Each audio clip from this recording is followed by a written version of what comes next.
going on, guys? The Arid Lord is here. We are doing more Walking Dead vlogs, even though the show...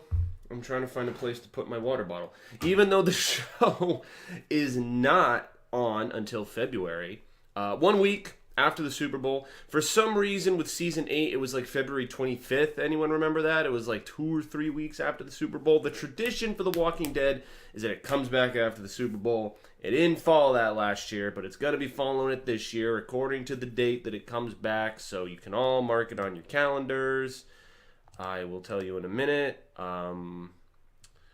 Looks like the 10th. Yes. Sunday, February 10th. We're going to get a resolution to the cliffhanger in the graveyard, but then we're also going to get to see Alpha and, of course, Beta, who we see right here.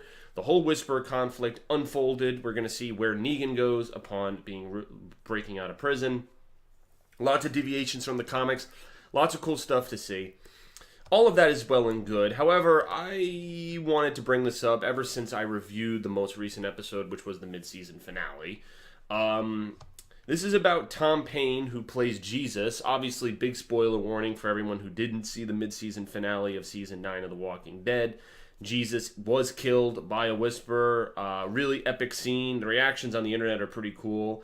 I was kind of regretting that I didn't do a reaction video for it. I'm going to be straight up with you guys, but, you know, maybe down the road. I've always kind of hinted the maybes and stuff. I know I kind of abstained myself from doing them, mainly because I was worried about running into problems with YouTube. I was worried about loss of interest in the show in general, just because of the direction it was going. But now that Rick Grimes is actually still alive and he's going to be in a movie series, and we have this really cool new direction despite his character not being there, I think the show is still going pretty strong. I think Angela Kang has really come out swinging, and I like that she's being very conscientious of certain characters and decisions. However, too little too late with one character in particular. This is the Hollywood Reporter. This was an interview that was done where Tom Payne says, "I spent a long time hoping my character was going to have more to do," which is pretty disappointing. I know people will be disappointed and shocked, but I'm happy. How are you feeling with The Secret now out in the open? I'm excited for everyone to see it. I just wanted to be part of telling a good story that shocks people. That's what the show has been about for me. When they came to me with the idea, I said, as long as it's a really cool moment, let's do it. I know a lot of people are going to be bummed about it, but I've been bummed for the last 2 years that the character hasn't gotten as much cool stuff on the show as he has in the comic books. They gave me a really cool ending, and I'm happy about that. Was it your choice to leave The Walking Dead, or was it the decisions of the writers? They were aware I wouldn't be unhappy if they got rid of me.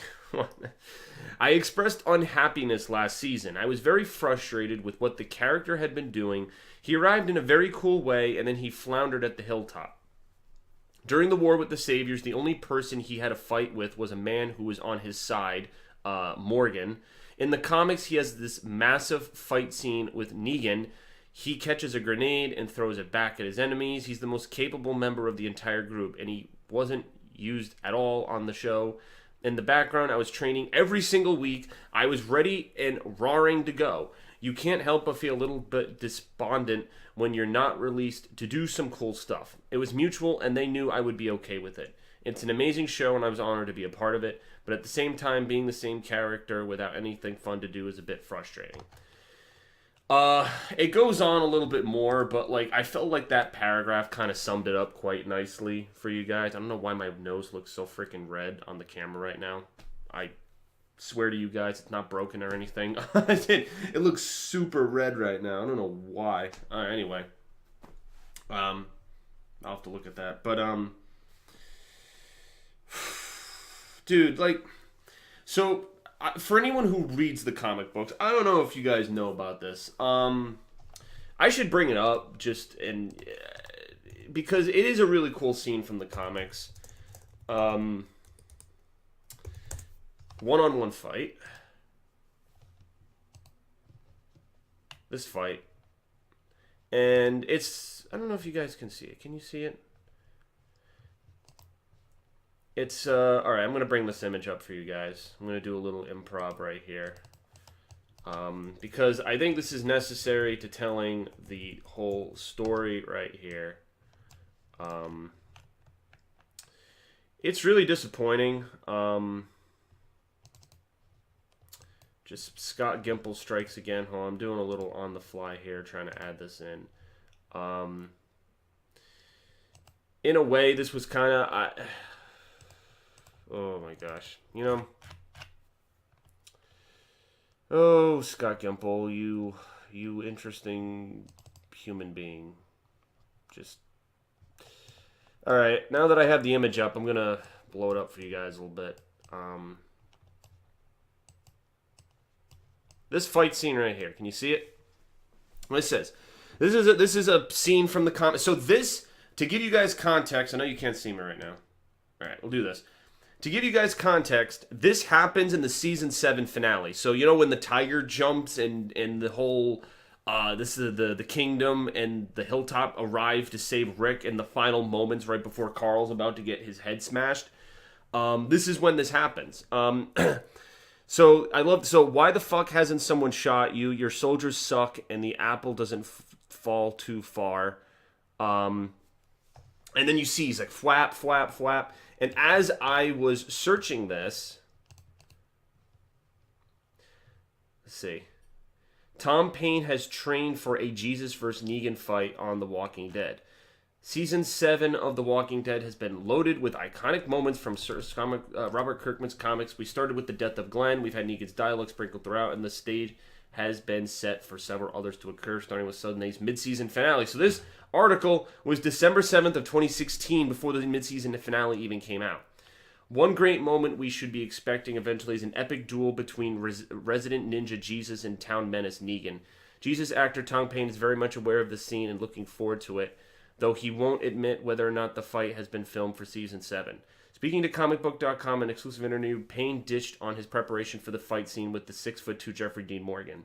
I think that would be really interesting, Payne said. In my training, I worked a lot because I read that in the comic books as well, and I was like, wow, that would be really cool.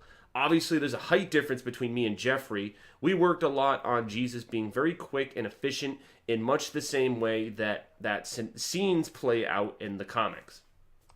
I definitely made sure that I prepared for that. I think it would be really interesting to see Jesus against humans because that's a very different thing. Because actually the walkers are pretty simple to deal with. Everyone can deal with walkers at this point, Jesus especially. It would be interesting to see him in a fight against humans with his actual brain power involved, and he has to think about what he's really doing. So I'm going to delete that just so we have our full screen back. But so let me get this straight. And it's funny because when it was revealed that the actor wanted to be killed off, I thought about this to myself. I was like, what has Jesus... And ask yourself this question, because Tom Payne pretty much already summed it up in his little interview with both comicbook.com and Hollywood Reporter, the two that I just brought up. What has Jesus really done combat-wise in the show? From the moment he was introduced to the moment that he exited the show. What has he done in terms of hand-to-hand combat? I can probably name them all to you, not having to look back into any archive or rewatch the episodes. Off the top of my head, I can probably say them to you right now. All right, you ready? When Rick and Daryl first encounter Jesus, there's the scene where Rick jumps on Jesus' back and he's like, oh, you got me. And then he does that quick martial art move, kicks Rick to the ground, and then only when Daryl body slams him and they aim their guns at him do they get the upper hand. But he's a very sleuthy guy. He gets out of the restraints and he zips right away in the truck, and you're like, wow, this guy's got some moves. The next time he's in a fight scene is the first scene in the satellite station in season 6, but he really doesn't. All you do is see him shoot somebody, and it's off camera. When Glenn and Heath get trapped in that gun closet, and then they open the closet and there's one guy still alive, Jesus goes over and shoots the guy, and he has just a mask. But we don't even see him sneak in. He's in the car with Tara. He's like, they're not going to see me. I'm going to sneak in. And then the next scene where he's just shooting a guy in the head off screen. And then he's not in the rest of season 6. We don't see him in the rest of season 6. We don't see him until when Maggie and Sasha are back at the hilltop and he's watching them, vouching for them with Gregory because the Saviors at this point still have hilltop in their grasp. But he's never used. Think about what does he do season 7? And just in terms of all of that different stuff. And I just think it's very... I know there's one scene... He sneaks into the sanctuary. He's on top of the truck. Okay, but again, we don't see that. We don't see that. He jumps aboard the truck. Carl's there, and it's mainly Carl's story at the sanctuary that whole episode. So that's really not discussed at all in any sort of detail. So whatever.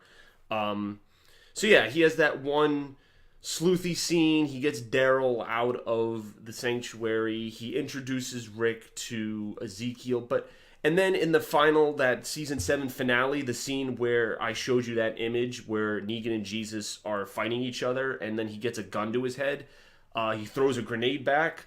That didn't happen. That didn't happen. We get, obviously, the tiger. Jesus is in the episode shooting people, but there's no action with him. And you would think, in terms of satisfying the audience with like really cool action scenes, you would think that somebody with martial art abilities and an actor that's training for it and trying to be dedicated in his role, you would use that more to your ability. It was something I perhaps was also maybe ignoring just because I was focused on the larger story. I was focused on the whole Rick versus Negan thing, all of the communities.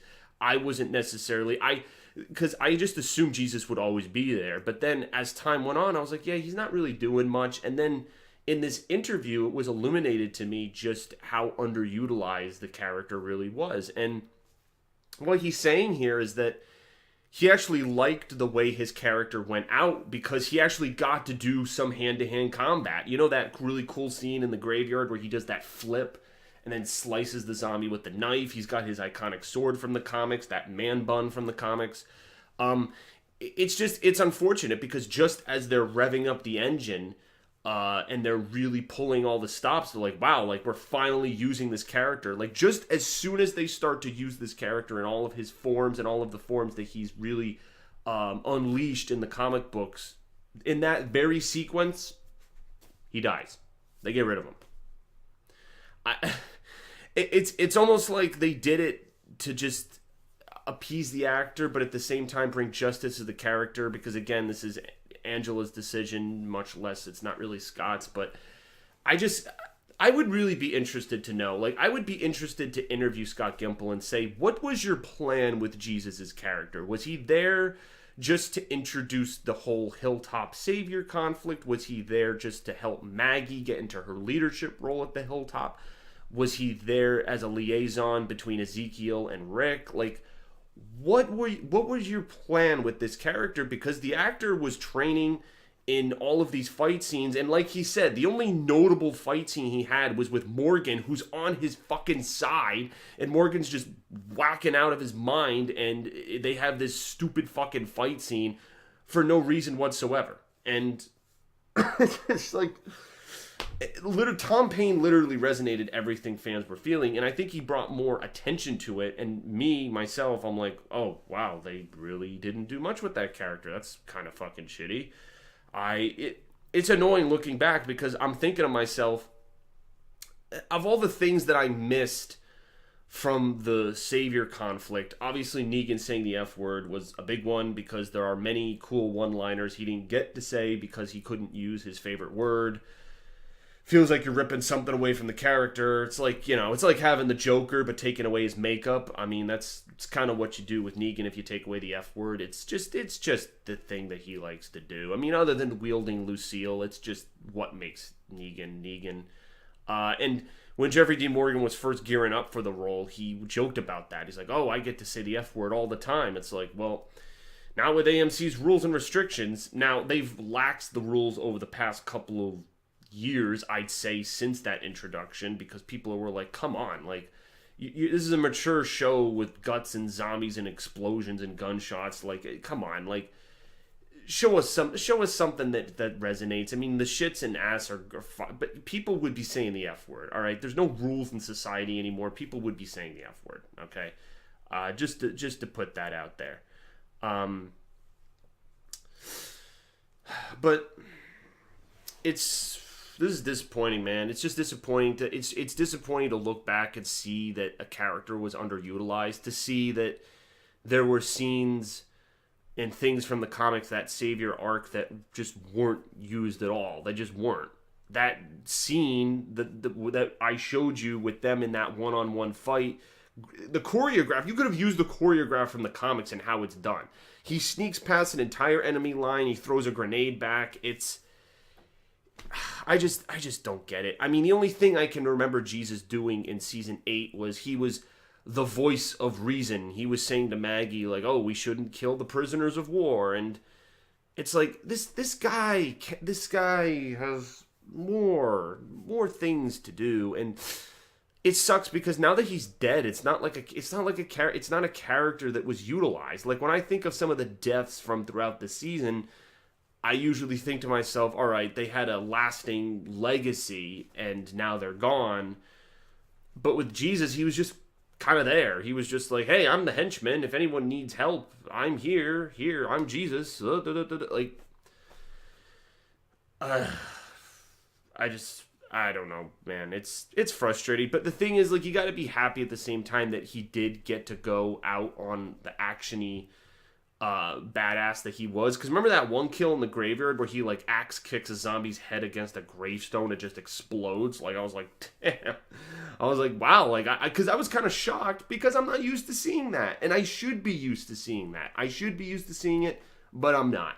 And that was Tom Payne's point, and I think he hit home for everyone who was disappointed by that. So, yeah, I just wanted to bring this up. I mean, the Hollywood Reporter had put out this and there were swirlings about the fact that this death wasn't, because people were pissed off, like, oh, why are you killing off all these characters? It's like, well, in this case, I mean, the character, because it's the same thing. I mean, unfortunately, a lot of characters are leaving the show because of the actors' decisions. Obviously, Andrew Lincoln's decision, Lauren Cohan's decision, filming other shows. I mean, decisions, they factor into the whole thing. And obviously, you know, you need the actor to portray the character. And if years go by and they feel underutilized, it's just, you don't want to waste their time. You don't want to, and like, think about training martial arts. I mean, I myself practice it, or used to practice it. I mean, you guys probably see the trophy right there. It's from years ago when I